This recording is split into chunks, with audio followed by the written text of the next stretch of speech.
सांगली जिल्ह्यात कॅफेच्या नावाखाली अश्लील चाळे करणाऱ्या घटनांना ऊत आला आहे। एका अल्पवयीन मुलीवर कॅफेमध्ये गुंगीचं औषध देऊन अत्याचार केला जातो आणि त्याचे व्हिडिओ काढले जातात। हा प्रकार अतिशय गंभीर आहे। सुसंस्कृत सांगलीमध्ये पोलीस आणि प्रशासनाच्या आशीर्वादानेच राजरोस असले धंदे सुरू आहेत।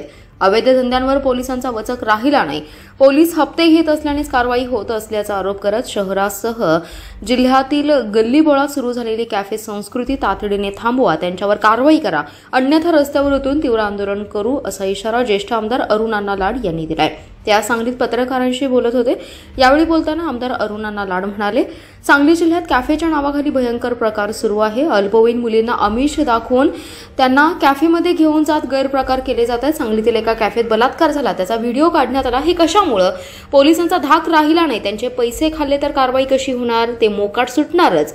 माणुसकीला काळीमा फासणारी घटना घडली आहे। कॅफे चालकांवर धाक ठेवण्याचे काम प्रशासन का करत नाही? सर्व प्रकार धोकादायक आहेत। जिल्ह्यात मोठ्या प्रमाणावर अवैध धंदे वाढलेत। पोलीस कारवाई कोणतीही करत नाहीत असा प्रश्न उपस्थित करत गुन्हेगारी कृत्यांवर आळा बसला नाही की अशा घटना घडत आहेत। या जर थांबल्या नाही तर आम्ही तीव्र आंदोलन करू असा इशारा त्यांनी यावेळी बोलताना दिला। आज देशात कायदा सुव्यवस्था राहिली नाही, याला मुख्यतः कारण शासन आहे। शासनाच्या ताब्यात पोलीस खातं कंट्रोलमध्ये नाही आणि पोलीस खात्याचं कोणाची जनतेवर कंट्रोल नाही, माफियावर कंट्रोल नाही किंवा अतिरेकी लोक आहेत त्यांच्यावर कंट्रोल नाही। कुठलीही गँग उडत्या, कोयता गँग उडत्या, टोलरची गँग तर 14-15 वेळा त्याला हद्दपार केलं पण त्याच्यावर ऍक्शन घेतलं नाही। त्यामुळे ह्याची धाडसं वाढली।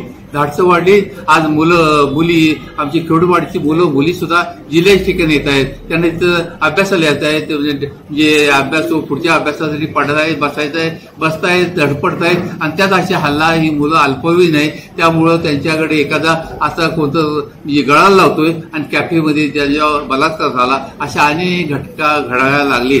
एखादी घटना उजेडात येते आणि अनेक दडपड जातात। तेव्हा माझं पोलीस खात्याला विनंती आहे, शासनाला विनंती आहे, हे तुमचं काम आहे, तुम्ही कंट्रोल केलं पाहिजे। पोलीस खात्याच्या कंट्रोलमध्ये आज कोणाचाही कंट्रोल नाही। मी पोलीस खातं कशी वागतंय तर पोलीस खात्याला कोण भेट नाही आणि पोलीस खातं शासनाचा दबाव असल्यामुळे शासन सुद्धा ऐकत नाही आणि त्याच्यावर काही लादू शकत नाही। पोलीस खाते म्हणजे एक प्रकारे संगणमतानं चाललंय असं म्हणावं लागेल आणि इथून पुढे असं झालं तर आम्हाला त्याच्यासाठी सुद्धा मोठं आंदोलन घ्यावं लागेल। आमचं मुली संरक्षित असली पाहिजे, शिकताय ठिकाणी त्यांना संरक्षित मिळालं पाहिजे आणि असं कधीच घडता कामा नये। घडल्यास आम्हाला मोठ्या आंदोलनात जावं लागेल।